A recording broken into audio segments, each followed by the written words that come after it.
We're talking chalk, contrarian, GPP. These are my week 2 NFL DFS picks. What's going on, fantasy football fans? I'm your host, Hussein the Brain, and you're watching The Couch. Let's jump into my picks for week 2. I have a hunch you didn't tune into this video to hear me talk about Patrick Mahomes as a good quarterback. Tom Brady is going to do well in Miami, and Lamar Jackson has an excellent matchup. Those are pretty much no-brainers. I want to get a little bit more into detail and specifics and talk about players and topics that you may not know about and you may not have thought about. So for week 1, let's start off with the quarterbacks. I like Deshaun Watson. For some reason, people aren't targeting this game. That's what I believe.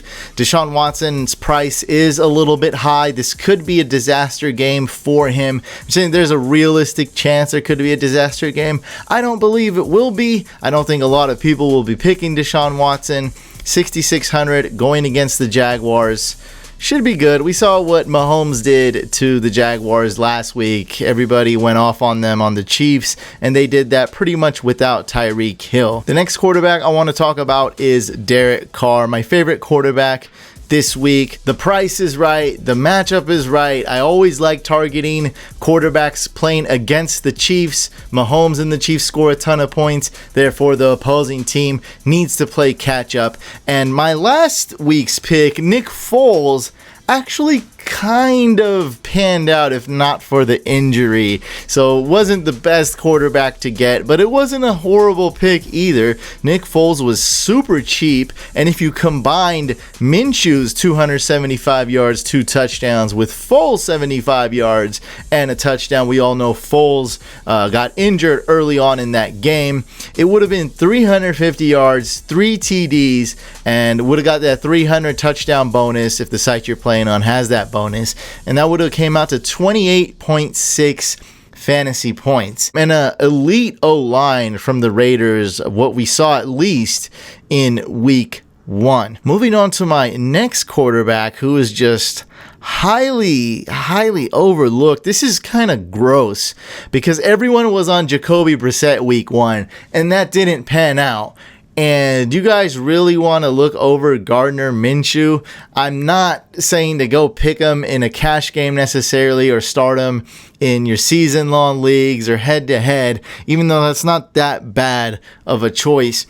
With being priced basically minimum price at 4,800 going against the Texans, I think the Texans will score and the Jaguars will need to play catch up. Only 1% owned according to Fanshare Sports. He's my favorite punt, so I like Minshew, I like Carr, I like Watson this week. This video is sponsored by fansharesports.com. It has lots of data on who's going to be contrarian picks coming up this week, who's going to be chalk. It scours the internet, the radio stations, podcasts, and players that are being overhyped. It lets you know, and it comes up with ownership percentages as well as a lot of other data. It's super useful, and they actually helped me come up with my picks for this week. Make sure to head on over to fansharesports.com and sign up for a Fanshare Pro subscription. Get 20% off when you use promo code COUCH. Again, the link is in the description, fansharesports.com, and use promo code COUCH. Fanshare is hands down my favorite tool to use for DFS. It helps me get that edge, and we get to see that Watson is projected to be only 3% owned in DFS, and Carr is actually going to be owned a little bit more, maybe above 5% or something like that. So he's going to be owned more, but not enough to scare me away if I wanted to start him in GPPs. I'm not going 100% Carr in my GPP lineups or anything like that. I like to submit multiple lineups. But Minshew at 1%, that's pretty disgusting. And these are just projections, but still, it's just being grossly overlooked. And I also wanted to mention something that the NFL lines for the Vikings and Packers game is extremely low. It's the second lowest total projected points at 43 total points. I don't know, Vegas. I think this one you might have got wrong. Of course, Vegas is going to be right more times than me. I do know that. But if I had to say, okay, one of these Vegas lines is wrong this week, it would be that one. This could be a sneaky shootout. I liked Kirk Cousins last week. I was completely off on that. I didn't know the Falcons would suck so much for 3 quarters. I didn't know that would happen. But Rodgers, Cousins, sure, they know each other very well. They're in the same division, the same conference. I get all that. But they also know how to score against each other too. So maybe 2 sneaky picks right there. Nobody will own these guys. Moving on to running backs, I want to focus on the cheap players. There are unconfirmed reports that James White is going to miss week 2 due to the birth of his child. He didn't travel to the team to Miami. So naturally, Sony Michel is going to probably be chalk. He's going to be owned in so many lineups. We don't know what the Patriots do. Will James Devlin score? Will Burkhead score? Will Bolden score? Will Damian Harris be active? Will Antonio Brown be active? I don't know, but I just thought I needed to mention that so you guys do know this piece of information. As I said, it's more rumors and unconfirmed reports, but it seems like they are true. I guess he still has a shot to fly out to Miami and join the team for Sunday's game. Don't know if that's going to happen. I'm just speculating. It is the Patriots. We know nothing, and we always get things wrong with the Patriots. Damian Williams at 5,800 probably won't be too chalky. FSS has it around 5% ownership projection. Going up against the Raiders, man, I like him. I also like McCoy, who's priced $1,100 cheaper. So McCoy is $4,700, and we mentioned this strategy last week that did not work. It went horribly wrong with starting Coleman and Breida. But I would dare do it again if I wanted to pick a lot of chocolate. Say this is one of the many ways I separate my lineup, because remember, the strategy is not necessarily to have contrarian picks. The detail in that, it's to have a contrarian lineup. And if I have both McCoy and Damian Williams in the same lineup, that should be very rare and very uncommon, even in the biggest of GPPs, that I would pick both running backs in the same lineup. And I'm going to do it this week, okay? Not in every lineup, not in most lineups, but I'll have 2 or 3 lineups with both these players in them going against the Raiders. Super high scoring game. Things could happen, guys, and it's super cheap. If you combine both of them, what is that? Is that more expensive than Saquon? Yeah, it's like only like $1,000 more expensive than Saquon. So you combine both these prices of $4,700 and $5,800, and you're getting about a Saquon Barkley price right there. Super bargain. Then a contrarian who I have no trust in. Okay, so let's say I had 10 lineups, I'd have them in 0 or 1. I did want to mention Justin Jackson though. He could be projected to do well. Obviously, I was higher on Justin Jackson, and I was obviously incorrect because it seemed like it could be close to a 50-50 split, maybe 60-40, something like that. And then Eckler said, hey, I'm here. He held on to the ball and just absolutely dominated. Justin Jackson is unfortunately in the backseat. He's a clear-cut backup to Eckler, but just wanted to mention that nobody will be owning him because there's a lot of other options that are better around the same price, that are more expensive, that are cheaper. And if you're looking for a super contrarian running back, Justin Jackson is a good one. And with this price, it shouldn't destroy your lineup. Just be cautious. The floor is not good. The trust factor is not there, but did want to mention him.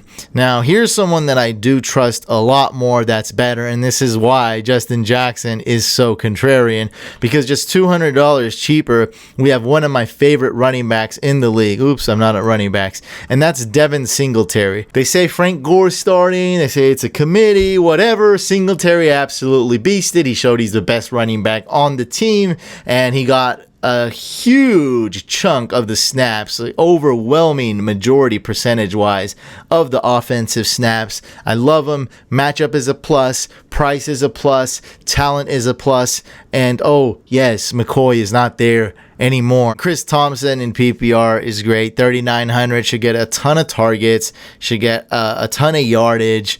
But this team is a weird team. We don't know what's going to happen. Look at that, 10 targets last week against the Eagles. I don't know if the Cowboys will be able to cover him in the pass game. Chris Thompson could be back, ladies and gentlemen. Was horrible last year, but was elite a couple years before he got injured. I believe that was 2017 when that happened. Then we have Raheem Mostert, who's also getting really overlooked at 3,800. Why are we ignoring this guy? He's basically splitting with Breida. Could be a 50-50 split. I'd rather have Mostert than Breida just because of the price. He's going to return value. Then we have someone. Well, you think he's a Hall of Famer, guys? Adrian Peterson. Is he Hall of Famer or not? Let me know. I think he's definitely in the discussion to be a Hall of Famer. Playing at a really good level at this advanced age. I guess the only knock I have on him is his pass catching abilities. He's the starting running back. Not a good matchup, but the price is super cheap. Probably won't have AP in too many lineups, but let me give you an example. If I have 10 lineups, I'll have Chris Thompson in one and AP in another, and I'll leave it at that. I just can't trust this Washington team, but both those Washington running backs I just mentioned are super cheap. For wide receivers, I want to do the same thing, focus on the contrarian chalk aspect and cheap plays. Really quick, I did want to mention, I think Juju Smith is going to go off this game. Could be the best wide receiver, top 2, top 3, and the price is pretty good. And I was going to mention Diggs because he is questionable and he didn't do well week 1. But I think Thielen at his price point, because you have Sammy Watkins right above him at 7,200. We all know people are going to pick him, right? And then you have so many good options right below him. Adam Thielen may be overlooked in what I said could be a sneaky shootout. And that's definition of sneaky, right? When Vegas says it's going to be low scoring and then Brain says, hey, it's going to possibly be a shootout. Look, I don't know if it's going to be a shootout. It's just a hunch. Adam Thielen, 7,100. The price is not great. That's why I think he's going to be a contrarian pick if you're looking for a GPP player. Definitely not a good cash game player. But yes, I love him as contrarian. And then we have Mike Williams, another guy who's going to be overlooked. Confident, like I have some confidence in Thielen though. I have zero confidence in Mike Williams. But with this questionable tag, with Hunter Henry out, with him performing so poorly week 1, disappointed a lot of fantasy owners, a lot of DFS players with only 4.9 fantasy points against the Colts, where the Chargers actually scored a decent amount. And then we can go back to drinking from the D.D. Westbrook well. Seems like DFS players from last week were so disappointed in their chalky Westbrook pick that they're going to be off him this week. He still will be heavily owned, but maybe like half as owned as last week. So everyone was going crazy over Westbrook. The price is still decent. It only went up, what, $600 I think on DK. I think it was $4,800 last week. So plus matchup right here. By the way, guys, the Texans slot corner has been cut recently, so he's no longer playing, and Dede plays in the slot, of course. Minshew actually came in and started targeting Westbrook quite a bit. Westbrook was doing absolutely nothing with Foles, so Gardner Minshew actually could be arguably a better quarterback for Westbrook. Also, if I didn't mention already, Jaguars should be playing from behind. And just one more thing I wanted to touch on. There's so many wide receiver options. Oh, really quick. Mecole Hardman is being talked a lot about.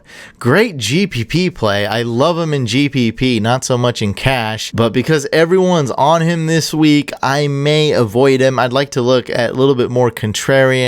And with Sterling Shepard out, that could be Benny Fowler.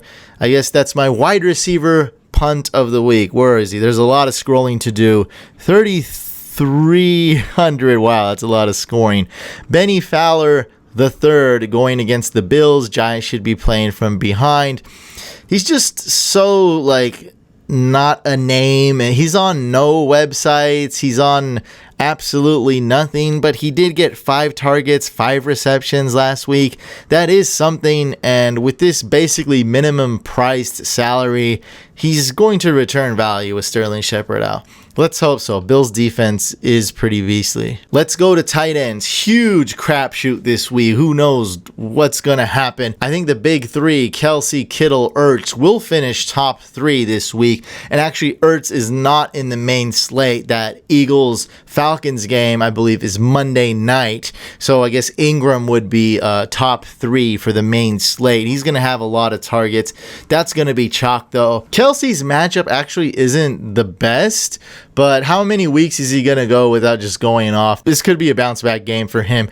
Kittle has an excellent matchup. He should ball out. He's at least going to get the opportunities. And Evan Ingram is going to be super, super chalk. His price is pretty good, $5,200. If I were the Bills, I would just double Evan Ingram or worry about Saquon Barkley, either one of those, because I figure if Evan Ingram goes off and Saquon Barkley goes off, that's the only way the Giants are going to win. So you at least want to take out one of those players and you should be able to get the dub. At least that's what I'm thinking the Bills would do if I were like the Bills defensive coordinator. So with that being said, who am I picking? Who is the contrarian pick? So it's not that I hate those guys. I just want to give you guys, like, that's some pretty basic analysis. Like, Evan Ingram's going to ball out. Kittle's going to ball out. Kelsey's going to ball out.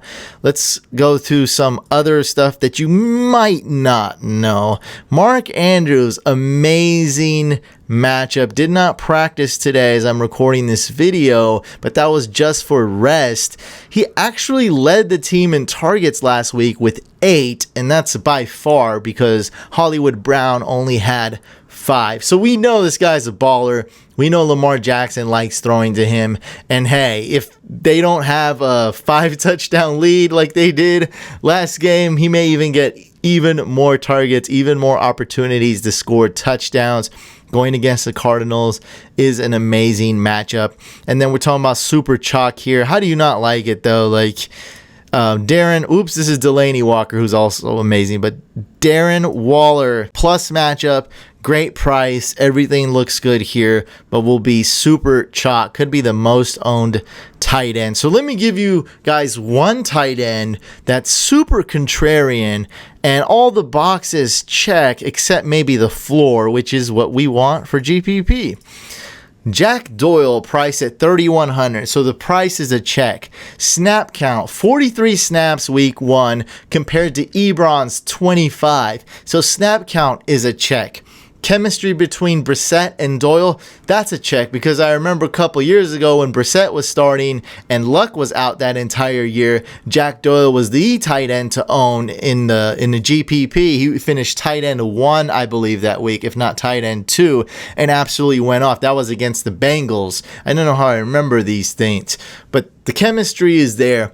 The floor is not, but that's okay, right? We don't need a floor in GPP. So we got the upside, we got the price, Brissett to Doyle, we got that. And on top of that, Funchess, who I kind of consider a tight end or a tight end that's split out in the slot. Funchess is out. Jack Doyle's going to get a ton of snaps, a ton of opportunities. Price at $3,100, super cheap, so you can fit him into any lineup. I'm going to own a lot of stock in Jack Doyle for this week in DFS. And last but not least, defenses. I have no super punts. I'll read off some of my notes to you. I got the Steelers at $2,400, Washington at $2,300, Broncos $2,700, and I don't have any faith in those guys. I just wanted to mention those teams. Like, if you really had a killer lineup and you wanted to pick one, I don't know. I just have no trust. Last week I went with the Bengals and they finished top 15 defense. They finished with 6 fantasy points, so that ended up working out for a punt. It was actually a really good pick,